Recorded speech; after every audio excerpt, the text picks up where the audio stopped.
had to travel through 1,000 different worlds to try and uncover the secrets of the Monkey pirates, and this is everything I learned on my journey. So yeah, enjoy. Now, the Monkey Island is probably one of the hardest places to find due to the location being almost completely random, and so my main goal is to try to find a consistent route with the least rowing possible to get to it. However, to be able to explore other worlds and find these pirates, I need some help from the science man. Wilson, I need an interdimensional teleportation staff now. I need it yesterday. Now I'm a bit scared to use this thing since Wilson is not the most sane survivor. However, if I really want to uncover the secrets of these monkeys and possibly anything else in the world, I really don't have a choice. Well, here goes nothing. I am never trusting that scientist again. Now we made it to our first world, which seems to be completely normal, but here's our first obstacle. See, every single world takes a minimum of about 5 days to map out even just the edges, and to find all the islands around the ocean too, and then repeat the same process 1,000 times would take me about the rest of my sad West life. So instead of doing that, I can make my own magic balloon hat that allows me to see the entire world from spawn. Wow, I can see my house from here. And after exploring even a couple of worlds, I can already see a couple of similarities. Dude, no way, there's streets in all of them. And after exploring the first 100 worlds, this is what I found. See, at first glance in a normal game, all the islands seem to have a completely random location around the ocean. However, this is completely wrong. When we separate the world into 4 separate parts, Lunar, Pearl, and Monkey Island all gravitate towards the bottom of the map from spawn up to 40% of the time, meaning in a completely normal world, if you were to walk down from spawn without turning your camera, there is a 1 in 3 chance that you will be able to find any of the islands. On the other hand, going up instead of down will only lead to about half of the chances of finding anything, since this is the least common spot. However, we are here specifically for the monkey, and there really doesn't seem to be any solid indicator of how to get to their island instead of just going down. And so to see if going down is even an actual real way to find them, I have to try this on a bigger scale. I like my world how I like my monkeys. Since a bigger world might change the generation of branches and shape as well as the size of the ocean, it might change where the islands can fit. And while traveling through all of these, I found some amazing world generation, really tempting to settle down in, but my desire to stop wasting hours rowing looking for this island on my other world motivated me to instead waste countless hours teleporting across dozens of worlds trying to find any similarities between the mainland and the location of these islands. And after exploring 100 of these enormous oceans, I noticed something very interesting. Unlike the first 100 normal worlds, the Monkey Island here is more likely to be at the top and right of the map, completely the opposite. So going down is not a consistent way to find it. However, Pearl's Island was the complete opposite, being over 50% of the time at the bottom of the map, and the Lunar Island also still being at the bottom and left, but overall pretty even across the entire map. Now here's the thing, I never really use big maps in my normal gameplay, so to keep looking for a way to get to these islands as well as break the tie from the top and bottom, I decided to try out a smaller map. I like my maps how I like my beefalo. So here's the question, does size really matter? Well, after spending several hours examining another 100 maps, again trying to find anything in common,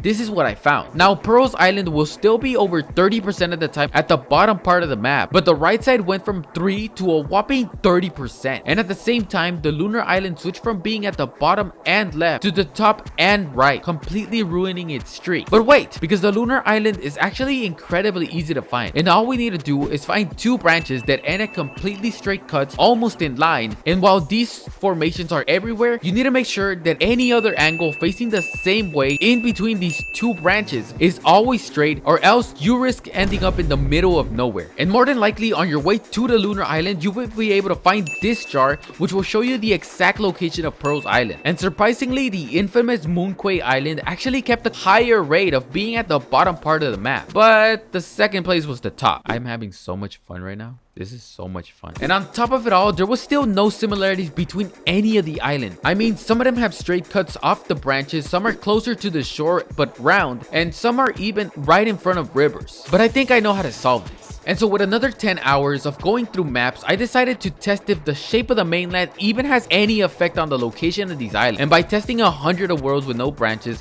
100 worlds with no loops, and 100 worlds of neither of them, I made 4 amazing discoveries. Number 1 is that I have no friends and will probably die alone. The second is that Pearl's Island loves being at the bottom, a massive 92 out of 300 times, and hates being at the top only 43 times. The third is that the Lunar Island, on top of everything I had already explained can also be easily found whenever a world has an unfinished loop with a gap in the middle and 2 straight cuts at each end, where the lunar island will almost always fill in the gap. And the best way to completely be sure you never go the wrong way again is that whenever a cut leads to the lunar island, there will be absolutely no rocks in between and the ocean will remain shallow the entire way through, meaning if you see rocks or a change in depth on your way there, it's probably the wrong way. So make sure you send this to that friend who spends the entire autumn sailing the ocean and never finds a single thing. But finally, the fourth thing is that surprisingly the Monkey Island was still staying at the bottom part of the map more consistently than any other island. However, unlike cuts or other markers for finding the lunar island, this will not get you there 100% of the times. But there has to be another way. I just know it. So I pick up my staff and my hat and travel across hundreds of more worlds with random presets, settings, different sizes, and trying to find anything that will even remotely hint at a straight path to the Monkey Island consistently. I mean, I tried counting lobster dance, checking alignment from picking to anything else in the entire map, measuring the length of the roads that end at the branch leading to the pirates, trying to find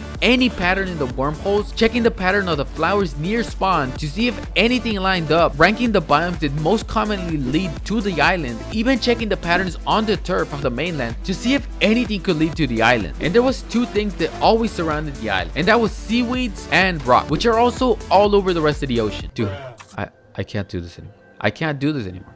This makes no sense, bro. And to add to it all, the most common place they was found did not even stay the same. But I'm in too deep now. I know there has to be a way. And so instead of giving up, I removed everything from the map. And using only permanent structures in the world, I began to measure every single distance between every single item to find any correlation at all. From the position of the trees in the lunar island to the distance between Pearl and the lunar island, the alignment of the oasis and lava ponds to the amount of suspicious marble pieces on the ground. I mean, I even tried using the Pythagorean theorem to see if the angles from any 3 permanent structures could be either flipped or adjusted in any other way to motion to a permanent solution. I literally counted the number of corners, cuts, bumps, and rivers on the entire world for anything. I was grasping at straws here. I explored so many locations that I even made a chart of the most common locations that the shadow pieces can be found. By the way, make sure you avoid the rocky biome. But at last there was 2 things. 2 things that proved to be able to consistently align these damn monkeys,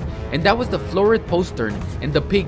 Now this, I'm just gonna say it, it's almost impossible for you to be able to find them like this, because there is a small 1 in 16 chance that if you pick the right direction to sail from picking or spawn, you will sail close to, if not directly into the monkey. Now to be fair, the island will still be at the bottom of the map over a third of the time, even when settings are changed, but the rest are still pretty close behind. And on top of this, the Monkey Island is still always extremely far from the mainland and very close to the edge of the map, surrounded by rocks and seaweeds. And now that that trip is done and my staff is on its last use, I can finally head back home.